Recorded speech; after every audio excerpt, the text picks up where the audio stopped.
Look at this lighting. It's like a Hitchcock film. You see how I'm cut up by the shadows from the blinds? I'm troubled. I must be dealing with some kind of mystery that I can't solve. Maybe I've committed a crime and I don't know how to get away with it. Maybe there are just blinds next to me. Welcome to day 6 of Interp. As we begin this second week in our journey through interpretation in speech and debate, I wanted to remind you the importance of trusting the process. We live in a really fast-paced world. Everything about our world right now wants us to speed up and shorten our attention span. It's not just social media, it's everywhere. I tend to talk really quickly because I know if I don't talk really quickly, I might lose your attention. And if I take a break, somebody's going to raise their hand and want to go to the bathroom, and then, everything falls apart. So even I have to remind myself sometimes to slow down and trust the process. Essentially, we're all kind of lazy. And that makes sense because we want to conserve our energy to, run from lepers and things like that.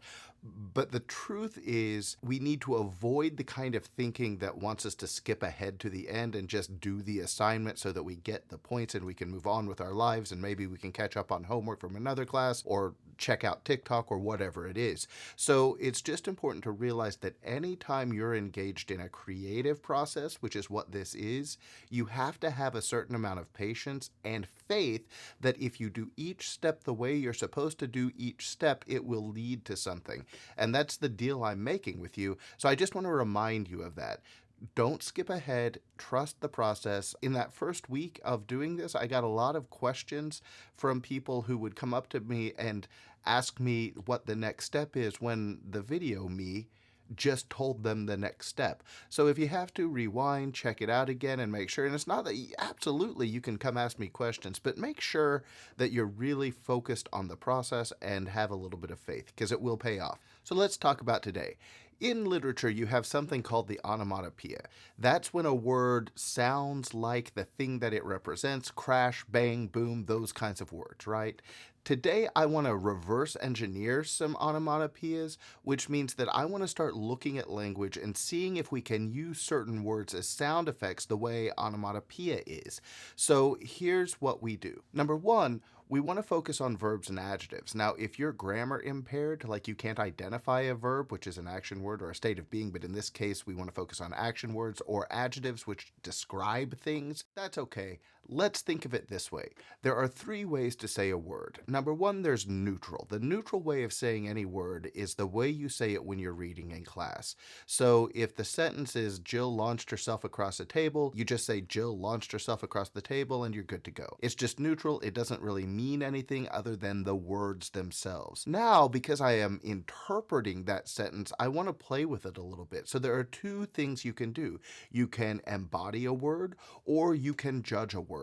And so that's what I want to talk about. So what does embodying a word mean? Look at that sentence again. Jill launched herself across the table. I want to take that verb launched and I want to embody that. And what I mean by that really is essentially turn it into an onomatopoeia, turn it into a sound effect. So it could be something like Jill launched herself across the table, and that's a totally different way of saying it. It's more energetic and it's more exciting. It could be Jill launched herself. So anything like that, but it's not just a straight reading. It's not a neutral reading of the sentence or of the word. You embody the word. You give it personality or character.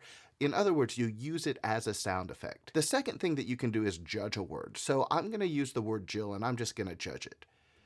Jill launched herself across the table.